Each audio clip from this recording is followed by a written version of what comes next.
Maya's phone wouldn't stop buzzing against the center console, the kind of angry vibration that makes the whole car feel like it's judging you. Her iced Starbucks was half melted in the cup holder, and she could smell old fries from the back seat even though she swore she'd cleaned it last week. She pressed her forehead to the steering wheel and tried to breathe like the therapist on YouTube said to. In, out, slow. Then the call came through anyway. Maya, Dr. Sue said, voice tight like he was walking fast. Where are you right now? I'm in the parking lot, she whispered, because the hospital garage always made her feel like she had to whisper. I just dropped off my mom's meds. There was a pause that felt too long. A tear slipped down and hit the plastic of the steering wheel, small and embarrassing. It worked, he said. That thing Eli wrote on the back of the receipt. We ran it on the full dataset. It's not supposed to be that simple. Maya's hand went numb around the phone. What do you mean, it worked? I mean it beat every model we've tried for 3 years. We already called the lab director. Eli. Her 10-year-old. The kid who still slept with one sock on and forgot his water bottle at school twice a week. Maya stared at the concrete wall in front of her like it could explain what her life was turning into, and all she could say was, I need you to slow down. I'm still paying off a tire I had to put on a credit card. Doctor su exhaled. I'm sorry. I'm just telling you, you should come in. And bring Eli if he's with you. He was with her, of course. He always was. Maya lived in a small apartment outside Cleveland, the kind of place where the hallways smelled like someone's laundry and someone else's microwaved fish, and the floor always felt like it had grit no matter how much you swept. The rent had gone up twice in 1 year. Her paycheck hadn't. She worked as a data tech at a medical research lab connected to the hospital, which sounded impressive when she said it out loud, but mostly it meant she cleaned up messy spreadsheets and chased down missing numbers from overworked nurses who didn't have time to answer. She'd used to have a partner, before "we're just not working," turned into him moving out and then turning into child support that showed up when it felt like it. After that, life became a lot of calendars and reminders and quiet panic. Whack Eli. Pack lunch. Answer emails. Sit in traffic. Smile at coworkers. Pretend her hands weren't shaking when she logged into her bank app. Tendoy the game. Eli was the one steady thing, even when he made everything harder. He talked too much. He asked why about everything. He didn't understand that some why questions were dangerous because they made you notice things you were trying not to notice, like how tired she always was, or how the fridge sounded too loud in the middle of the night because it was mostly empty. He had a small face that still hadn't decided if it wanted to look like her or his dad. His hair stuck up in the back no matter what she did. He liked puzzles and building games and the kind of YouTube videos where someone takes apart a toaster and explains how it works. After school, he sat at the lab sometimes because daycare was a joke and babysitters cost more than groceries. Maya would give him headphones and a tablet, and he'd draw spaceships on scrap paper and ask polite questions to the graduate students when they walked by with their coffee and their tired eyes. The lab was fluorescent and always cold, even in summer. The walls had posters with big words and diagrams that looked like spaghetti. Everyone was smart in a way Maya respected, but also didn't want to be around when she was already feeling small. PhDs argued about methods and assumptions like it was a sport. They'd say things like, it's nonlinear, and the signal is buried, and we've tried everything, and Maya would nod and feel like the dumb person in the room even though she was the one who kept their data from falling apart. They were working on a prediction system to help hospitals manage patient flow, basically trying to stop the constant bottleneck where there weren't enough beds, not enough staff, not enough time. The idea was to predict surges early and schedule resources better. The reality was messy. People weren't numbers. Data kame late. Data kame wrong. Days didn't repeat the way models wanted them to. The team had been stuck on one piece for a long time, something about correcting for gaps without making the prediction worse. Maya heard them say it had been a known problem, for decades in different fields. She didn't really understand all of it. She understood the part where everyone looked exhausted. That night, the night before the call in the garage, Maya was sitting at her desk with a half-warm cup of coffee that tasted burned. Her mom had texted 3 times about a prescription. Eli had asked if they could get McDonald's, and she had said no too quickly, and his face had tightened like he was trying not to cry. She hated herself for that. She hated that being broke turned her into someone sharp. Eli had been doodling with a pen that didn't belong to him, tapping his foot, doing that thing where he made small sound effects under his breath. Maya tried to focus on the screen. Columns. Missing entries. A pattern that wasn't really a pattern. She rubbed her eyes until they hurt. Behind her, she heard Eli say, very casually, "Why don't you just do it like when you're trying to guess a word, and you use the parts you do know?" Maya turned in her chair. "What?" He shrugged. "Like, if you know Tuesdays are usually like this, and you know mornings are like that, you don't need the whole thing. You just need the pieces that actually matter. That's what the model is," she said, trying not to sound annoyed. "It's just complicated." Eli slid off the chair and came closer, leaning his elbows on the desk like he worked there. He stared at the graph on her screen, the one with lines that jumped and dipped.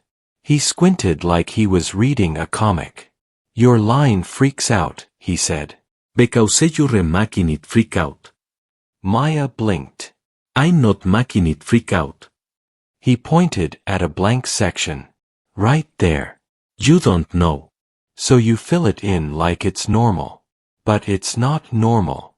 It's just unknown." Maya felt something in her chest pull tight, not hope exactly, more like frustration trying to turn into hope. "Okay. And what would you do instead?" Eli looked around for paper. All he found was a crumpled receipt in her purse from the grocery store. He smoothed it on the desk and grabbed her pen. He drew a simple little grid, like a kid drawing a board game. He circled a few squares and crossed out a few others. Then he wrote something that looked almost too plain to be anything. A few steps. A rule. A way to mark missing pieces without pretending they were real, and a way to borrow information only from the closest matching situations. Maya stared at it. It was the kind of idea that made you mad because it was obvious after you saw it. The kind of obvious that still somehow never happened inside a room full of brilliant adults. "Did you learn this somewhere?" she asked, trying to keep her voice even. He shook his head. No. "It's just like when I do my puzzle app. If it gets wrong, you don't erase the whole thing. I just don't use that part." Maya looked at the receipt again, then at Eli. His face was open and calm, like he'd just told her the weather. He wasn't trying to impress anyone. He wasn't even aware this was a thing. "Go brush your teeth," she said, because she didn't know what else to do with the feeling rising in her throat. He groaned like he always did, then walked away, dragging his feet on purpose. "You're welcome," he called back, half joking. Maya didn't laugh. She picked up the receipt with both hands like it might fall apart if she breathed wrong. And for the first time in months, she felt something different than dread. Not a miracle. Not a fix. Just a small crack in the wall she'd been leaning against. She didn't know yet that a cold parking garage and a vibrating phone were waiting for her tomorrow. She didn't know the lab would run Eli's little rule through years of data and watch the error drop like someone finally turned off a blaring alarm. All she knew in that moment was that her kid had looked at a problem that made grown-ups feel stupid and said, in plain language, "You're making it freak out," and maybe her life didn't have to be one long emergency forever. The next morning didn't feel historic. It felt like every other rushed weekday where Maya was already tired before she left the apartment. Eli spilled cereal milk on the counter. She snapped, then apologized too fast. Her mom called twice while Maya was driving, and she let it go to voicemail, guilt sitting heavy in her chest like it always did. At the lab, nothing looked different either. Same Valles Can. Same Colder. Same burnt coffee smell. But Maya's body felt wrong, like she was carrying something fragile in her pocket and was scared it might break if she moved too fast. She'd folded the grocery receipt carefully and slipped it into her notebook. It felt silly, almost embarrassing. A part of her kept saying this was nothing. Kids say smart things all the time. People project meaning onto it because they want relief. She'd seen researchers chase false hope before. She told herself not to be that person. But she couldn't stop thinking about it. Around 10, Dr. Sue walked past her desk and paused. He looked more awake than usual, hair still messy, laptop tucked under his arm like he'd slept with it. "Did you have time to look at that idea you mentioned?" he asked, casual but not really. Maya swallowed. "I haven't run it yet." He nodded. "No rush. Just curious." After he walked away, she stared at her screen for a long minute. Then she opened a copy of the dataset, not the main one, just a sandbox version. Safe. Private. No expectations. She typed slowly, translating Eli's scribbles into actual steps. The logic was almost annoying in how clean it was. No fancy math. No grand theory. Just a refusal to fake certainty where there wasn't any. Treat missing information like missing information, not like a bad guess. Borrow context carefully. Don't overreact. The first run came back better than their current model. Not perfect, but better. Her heart sped up, then immediately tried to slow itself down, like it didn't trust happiness. She reran it with different parameters. Then a different slice of data. Same pattern. Improvement. Consistent. Maya leaned back in her chair and pressed her fingers into her eyes until she saw spots. She didn't smile. She felt scared. At lunch, she didn't go to the break room. She sat in her car, engine off, phone in her lap. Eli had texted from school using the messaging app they were allowed to use. A picture of a badly drawn robot with the caption, "This is you when you don't drink coffee." She laughed out loud, a short sound that surprised her. Then she felt it, the resistance. The urge to protect things by shrinking them. If she didn't make this big, it couldn't disappoint her. If she didn't tell anyone, she couldn't be wrong. But by mid-afternoon, Dr. Sue was back. "We ran a quick test," he said quietly, standing too close to her desk. "On the idea you mentioned yesterday." Maya's stomach dropped. "I didn't submit anything." "I know," he said. "You explained it verbally. I filled in the rest." Her mouth felt dry. And it's strong," he said. "Stronger than anything we've had. Not magic, but real." She looked around the lab. No one was watching. The grad students were arguing softly near the printer. A monitor beeped somewhere. Life continued like nothing was happening. "Where did you get it?" he asked. Maya hesitated. This was the moment where things could turn. Where the truth could become a story she didn't recognize anymore. She thought of Eli at the desk, swinging his legs, drawing on trash. "My son," she said finally.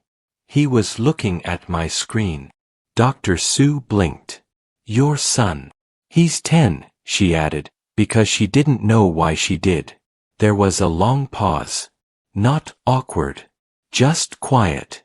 Dr. Sue leaned back against the counter. "Does he know what he did?" he asked. "No," Maya said quickly. "He doesn't think like that. He just solves things."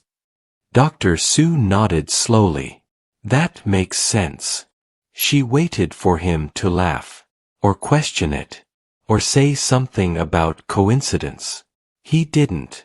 "You know," he said, "a lot of breakthroughs don't come from knowing more. They come from not knowing what you're not supposed to question." Maya felt her eyes sting, not because she was proud, but because something inside her shifted. 4 years, she'd been surviving. Just staying afloat. Now something was asking her to step forward, and she didn't trust herself to do it without losing balance. That evening, Eli sat at the kitchen table doing homework while Maya reheated leftovers.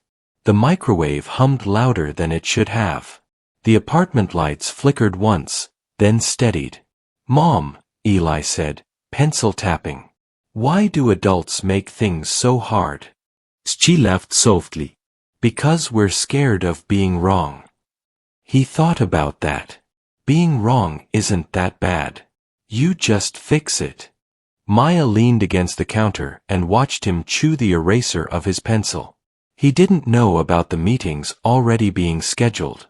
He didn't know about the email from the lab director asking to talk about next steps. He didn't know how fast the world could move once it noticed you. That night, after Eli fell asleep with his math book still open on his chest, Maya sat on the couch and listened to the building settle. Pipes snapped. Someone upstairs laughed. Her phone buzzed with a message from her mom asking if she could come by this weekend. Maya typed back yes, then stopped. She added, "I might have good news soon." She didn't know what that news would turn into. She only knew that something small and human had cut through years of stalled effort, and it hadn't come from pressure or prestige.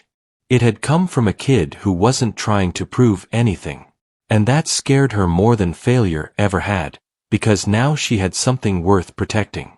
The meeting was scheduled for Thursday afternoon, which felt intentional, like the universe knew how to make things harder by placing them right when everyone was already tired. Maya spent the morning answering emails she barely read and nodding through conversations she didn't hear. Her body moved on autopilot. Her mind stayed somewhere else, looping through the same questions over and over. What if this was taken away from Eli? What if it wasn't? What if she messed it up before it even became something? She kept seeing his face at the kitchen table, chewing on that pencil eraser, saying being wrong wasn't that bad. The simplicity of it made her chest ache. By noon, the lab felt tighter. The walls seemed closer. She ate half a granola bar and threw the rest away. Dr. Sue passed her desk twice and didn't stop either time, which somehow made it worse. The lab director's assistant sent a calendar reminder with a neutral subject line. Discussion. That was all it said. Maya stared at the word until it stopped meaning anything. The conference room had glass walls and a long table that always felt too shiny. Maya took a seat near the end, clutching her notebook like it could keep her grounded. The receipt was still tucked inside, creased and soft now from being handled too much. She hadn't shown it to anyone. Not even Dr. Sue. It felt private. Like proof of a moment that might not survive being shared. The lab director came in with two other senior researchers. Everyone exchanged polite hellos. Coffee cups were set down. A laptop was opened. Maya's name was on the agenda. Seeing it there made her throat tighten. They talked numbers first. Improvement percentages. Validation sets. Careful language. No one said miracle. No one said genius. That should have comforted her. Instead, it made everything feel heavier. Real. Then the lab director looked at her and said, "Can you walk us through how you arrived at this?" Maya's heart started pounding so hard she could feel it in her ears. She stood, then sat back down, then stood again because she couldn't tell which was worse. She explained the logic, step by step, keeping her voice steady. She talked about not forcing assumptions. About respecting uncertainty. About using local context instead of global guesses. She didn't mention Eli. Not yet. When she finished, there was silence. Not bad silence. Thinking silence. The kind that stretches. This reframes the problem, one of the researchers said finally. We've been treating missing data like noise. This treats it like information. The lab director nodded. It's elegant. Maya exhaled, just a little. Then the question came, quiet but sharp. Where did this originate? Her mouth went dry.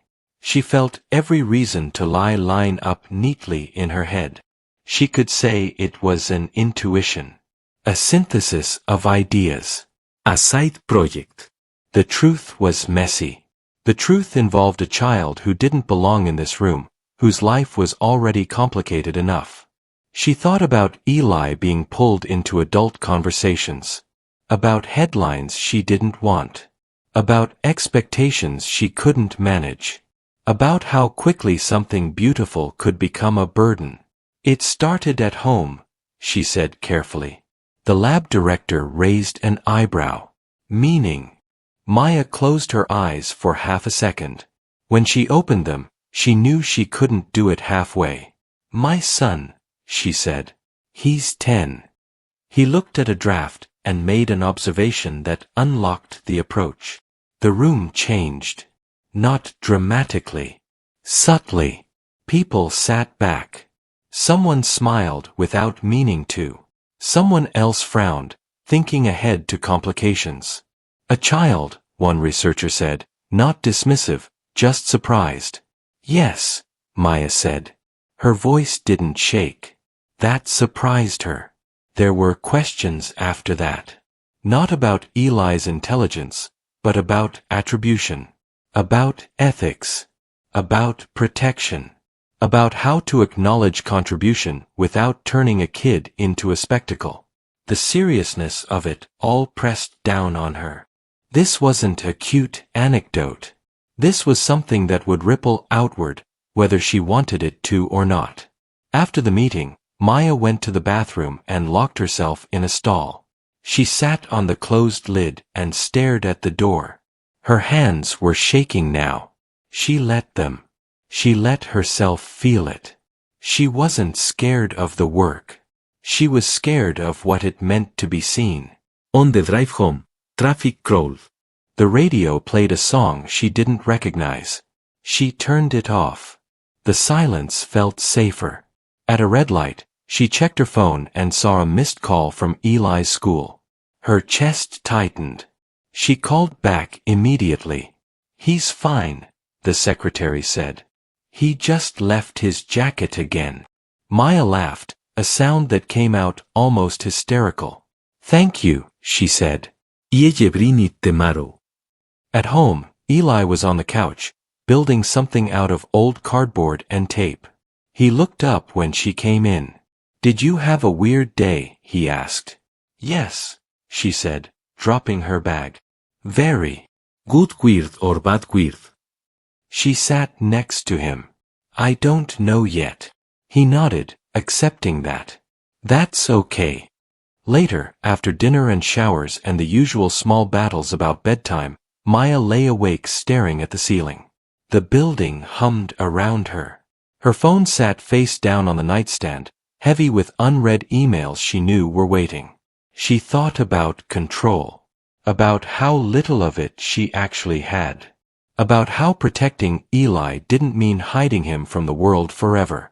It meant teaching him how to exist in it without losing himself. That realization hurt. It felt like letting go of a railing she'd been gripping too hard.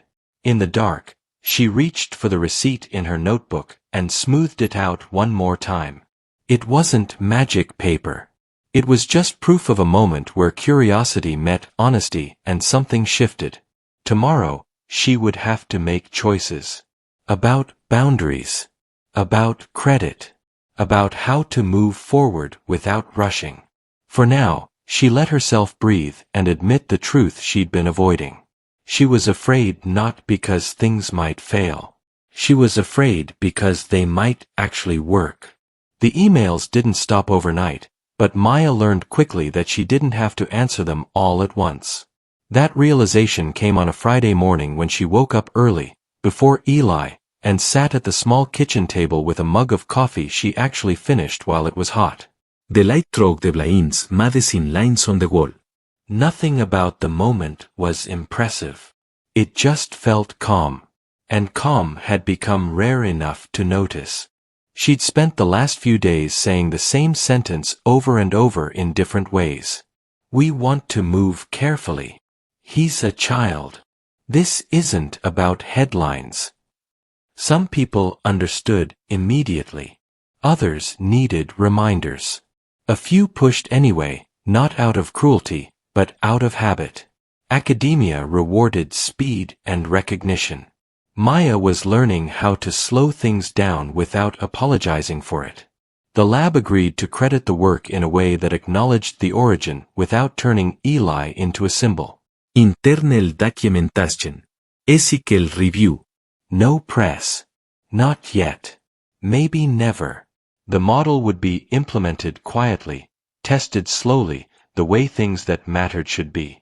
When she told Eli that his idea had helped some doctors plan things better, he shrugged and went back to his cereal. Cool, he said. Can we get pancakes tomorrow? Yes, she said, smiling. We can get pancakes.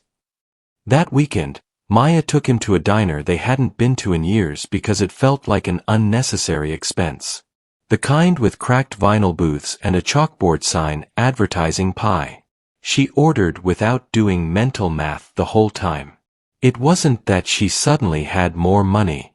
It was that she wasn't drowning in fear of losing everything at once. Her mom came by Sunday afternoon. They sat on the couch, knees touching, watching a rerun neither of them cared about. Maya explained what was happening in simple terms. Her mom listened quietly, then reached over and squeezed her hand. You did good, she said. Maya almost corrected her. Almost said it wasn't really her. Then she stopped. It was her. It was her being tired and still paying attention. It was her making space for a child's voice instead of brushing it aside. It was her choosing honesty over ego. That counted. The following week, life didn't transform. The rent was still high. The car still made a noise she didn't like when she turned left. Eli still forgot his jacket. But small things shifted. Maya noticed she slept deeper. She laughed more easily. She didn't flinch every time her phone buzzed. At work, she stopped shrinking in rooms full of smarter people. She asked questions without apologizing first. When someone dismissed a concern too quickly, she pushed back, gently but firmly. She wasn't trying to prove anything anymore. She was trying to be accurate. One afternoon, as she walked Eli home from school, he asked, "Are you famous now?" She smiled. No. Good, he said. That sounds tiring. They walked the rest of the way in comfortable silence. Leaves crunched under their shoes. A neighbor waved. The world kept going. Later that night, Maya sat at her desk and looked at the receipt one last time. It had served its purpose. She folded it carefully and put it in a small box with other things she didn't want to lose but didn't need to see every day. Hospital Brisbane's. Old notes. Proof of survival. She thought about how easy it was to miss moments like that one at the lab desk. How often people were too busy proving themselves to notice simple truths. How children weren't smarter because they were young, but because they hadn't yet learned which questions to stop asking. Maya didn't know what Eli would become. She didn't need to. She knew what she would try to teach him. To stay curious. To stay kind. To not confuse complexity with importance. To understand that being wrong was part of getting closer to what was right. Before bed, she checked her phone one last time. There were still emails. There always would be. She turned it face down and looked at Eli sleeping with one sock kicked off, mouth slightly open, peaceful in a way adults forgot how to be. The world hadn't changed overnight. But something inside her had settled into place. Sometimes history wasn't loud. Sometimes it looked like a tired parent listening instead of dismissing. Sometimes it started with a small, honest observation made without knowing it mattered. And maybe that was the point. If you've ever had a moment where something small changed the direction of your life without anyone noticing, you're not alone. Those moments count too.